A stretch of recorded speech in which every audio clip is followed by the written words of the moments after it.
అందరూ బంధాలు బలపడాలి అని అనుకుంటారు.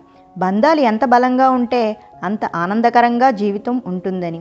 కానీ మరి బంధాలు బలపడాలి అంటే ఏం కావాలి? ప్రేమ ఉన్న చోటనే బంధాలు బలంగా ఉంటాయి. నేను చాలా ప్రేమగా ఉన్నాను, చాలా గొప్పగా చూసుకుంటున్నాను, మరి నాలో ప్రేమ లేదని ఎలా అంటారు అని ప్రశ్నిస్తూ ఉంటారు. ఇక్కడ మనం అర్థం చేసుకోవలసిన విషయం ఏమిటంటే, ప్రేమ అన్నది ఉందా లేదా అని పరిశీలించుకుంటే ప్రేమ ఉంది అని మనకు ఎప్పుడు అర్థమవుతుంది? నేను ప్రేమిస్తున్నానని చెప్పడం వల్ల కాదు అర్థమయ్యేది.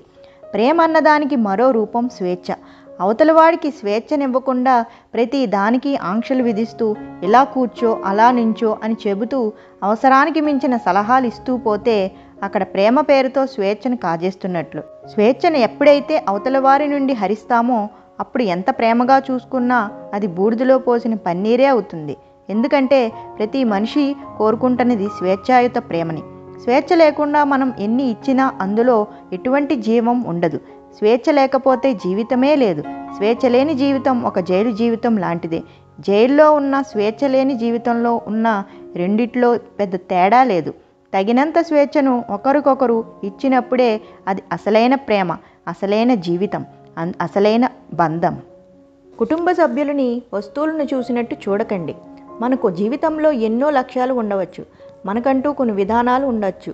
అవి సరైన విధానాలు అయి ఉండవచ్చు. అయినప్పటికీ మన కుటుంబ సభ్యులు అంటే మన పిల్లలు, మన భార్య, భర్త ఇలా అందరూ మన లక్ష్యాలకు అనుగుణంగా, మన విధానాలకు అనుగుణంగా జీవించాలని కోరుకోవడం, బలవంతం చేయడం సరైన విధానం కాదు. ప్రతి వ్యక్తి జన్మతహా కొన్ని లక్షణాలతో, కొన్ని స్వభావాలతో పుడుతూ ఉంటారు. వాటితో వారు జీవించినప్పుడే వారు ఆనందంగా ఉంటారు.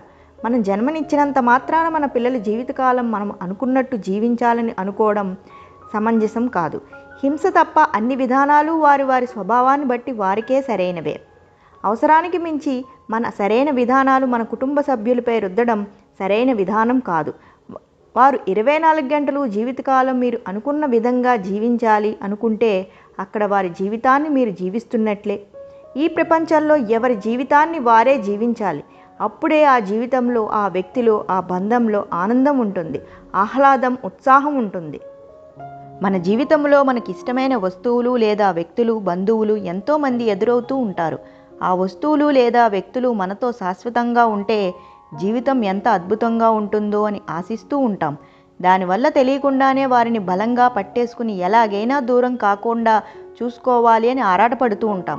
అలా చేయడంలో తెలియకుండానే మనకు ఇష్టమైన వాళ్ళ స్వేచ్ఛను మనమే సంపూర్తిగా కాజేసి వారి జీవితాన్ని తెలియకుండానే దుర్భరంగా చేసేస్తూ ఉంటాం. ఎంత ఎక్కువగా, ఎంత గట్టిగా మనం పట్టుకోవడానికి ప్రయత్నిస్తే ఆ వ్యక్తులు అంతగా మన నుండి దూరంగా పారిపోవడానికి ప్రయత్నిస్తూ ఉంటారు. కాబట్టి వారు మనతో ప్రేమపూర్వకంగా, సహజంగా ఎక్కువ కాలం ఉండాలి అనుకుంటే అవసరానికి మించి గట్టిగా పట్టుకోవడం మానేసి తగిన స్వేచ్ఛనిస్తూ ఆనందంగా వారుగా మనతో జీవించగలిగే వాతావరణాన్ని కల్పించే ప్రయత్నం చేస్తే ఎంతో అద్భుతంగా ఉంటుంది. ప్రతి ఒక్కరి బంధాలలో ఒక మంచి అనుబంధం ఉండాలని కోరుకుంటారు, ఆనందంగా ఉండాలని కోరుకుంటూ ఉంటారు. మరి అలా ఉండాలి అనుకుంటే తప్పనిసరిగా వదలవలసిన ఒక ముఖ్యమైన గుణం అహం.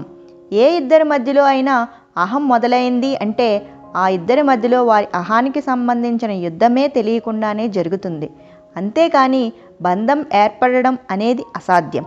అహం వదలకుండా ఒకరినొకరు చిన్నచూపు చూసుకున్నప్పుడు అక్కడ ప్రేమ అన్న అనుబంధం ఉండటం అనేది అసాధ్యం. బంధంలో అనుబంధం కావాలి అనుకుంటే తప్పనిసరిగా ఎవరో ఒకరు మొట్టమొదటిసారిగా అహాన్ని పక్కన పెట్టి తీరాల్సిందే. నేను ఎక్కువ లేదా నేను తక్కువ అనుకుంటూ ఉన్నన్ని రోజులు ఎప్పటికీ ఆ బంధాలలో ఆనందం చూడలేం. అంతే. ప్రేమ, సత్యం మనలో ఉంటే మనం చెప్పినా చెప్పకున్నా సహజంగానే మనతో ఉన్న వారిపై, మనతో తిరుగుతున్న వారిపై, మనతో పనిచేస్తున్న వారిపై ఇలా అందరిపై వాటి ప్రభావం ఉంటుంది. అలా కాకుండా మనలో ప్రేమ, సత్యం ఉన్నాయని మనం ఇతరులకు నిరూపించడానికి ప్రయత్నిస్తున్నాం అంటే అవి మనలో అంత పరిమాణంలో లేకుండా ఉండాలి, లేదా లేకపోయినా మనం నిరూపించడానికి ప్రయత్నిస్తూ ఉండాలి. నిజంగా మన స్వభావంతో భాగంగా మనలో ఉంటే ఎలాంటి నిరూపణలు అవసరం వాటికి ఉండదు. నిరూపించడం వల్ల వచ్చే నమ్మకం ఎక్కువ కాలం నిలబడక ఎప్పుడూ నిరూపిస్తూనే ఉండవలసి వస్తూ ఉంటుంది. Thank you for watching. నా ఛానల్ని ఫస్ట్ టైం కనుక చూస్తున్నట్లయితే వెంటనే సబ్స్క్రైబ్ చేసుకోండి, ఆల్ ప్రెస్ చేసుకు పెట్టుకోండి. ఎందుకంటే నేను పెట్టే ప్రతి వీడియోని మిస్ కాకుండా చూడొచ్చు. ఈ వీడియో కనుక నచ్చినట్లయితే లైక్ చేయండి, షేర్ చేయండి అండ్ కమెంట్ చేయండి.